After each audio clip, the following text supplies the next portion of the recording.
Die groot vraag is Afrikaner Christendom en ware Christendom altyd dieselfde ding, of nie?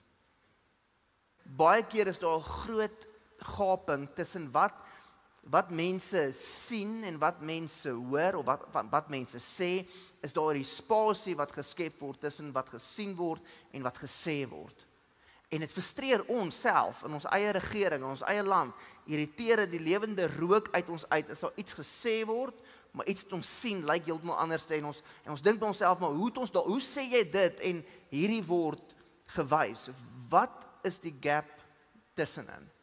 En hier is die vraag, hoekom?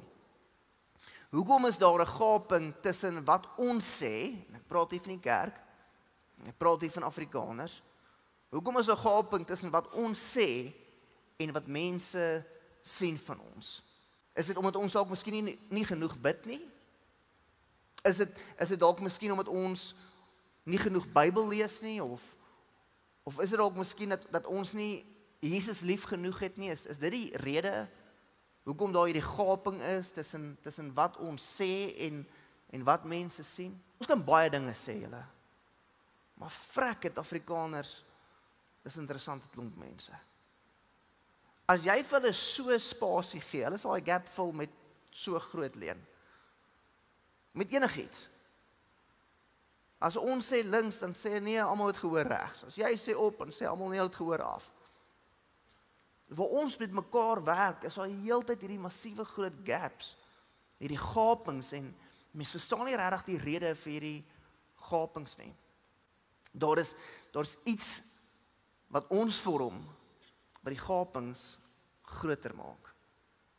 Iets wat sterker is as dit wat ek en jy ook miskien kan dink, wat ons nodig het in 'n Sondagboodskap of in 'n prediking, of iets wat ook miskien selfs sterker kan wees in jou lewe, as die Bybelse woorde wat jy lees. Wat selfs sterker kan wees as die gebed wat jy bid. En jy besef dit dalk miskien nie eens nie.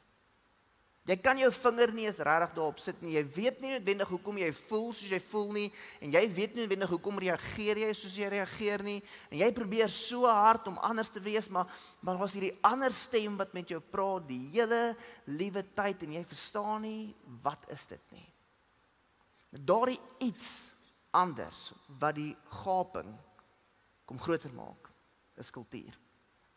Wat kultuur is alles wat jy doen, sonder dat iemand dit vir jou verduidelik het. Kultuur is nie iets wat jy net leer nie, kultuur is iets wat jy optel. Dis dalk miskien anders te gestel, kultuur is soos 'n aksent.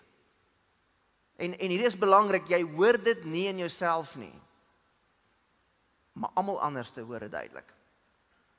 Jy hoor nie jouself nie, jou kultuur se aksent hoor jy nie self nie, sien jy nie self nie, maar almal rondom jou sien dit van jou, almal rondom jou hoor dit van jou.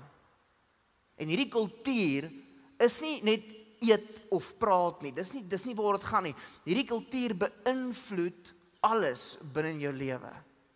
Dit gaan oor die manier hoe jy dink oor mense en hoe jy mense behandel. Dit gaan oor die manier hoe jy dink oor God. Dit gaan oor die manier hoe jy dink oor kerk. Dit gaan oor die manier hoe jy dink oor wat reg is en wat verkeerd is, wat aanvaarbaar is en wat onaanvaarbaar is. Hoe mense jou emosies dra en hoe jy situasies hanteer en wat sukses is en wat sukses nie is nie, wat sonde is en wat sonde nie is nie en hoe mense Jesus uitleef. Dit alles is die aksent van jou kultuur.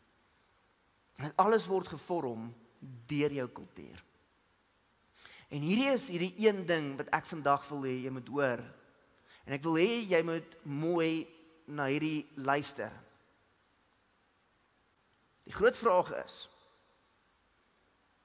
is Afrikaner Christendom en ware Christendom altyd dieselfde ding, of nie? En hier is 'n vraag wat jy eerlik moet vra, vanuit jou kultuur uit, jouself veroorlik terugsit, en kyk, en die vraag antwoord. Ek dink, ons het gedink, dat ons kultuur is gelyk aan Bybelvolgelingskap. Ek dink die realiteit van die saak is, ons het ons kultuurbybel gevat. En ons leef volgens dit in plaas van dit wat Christus vir ons gegee het. Die woord van God, wie Jesus Christus self is.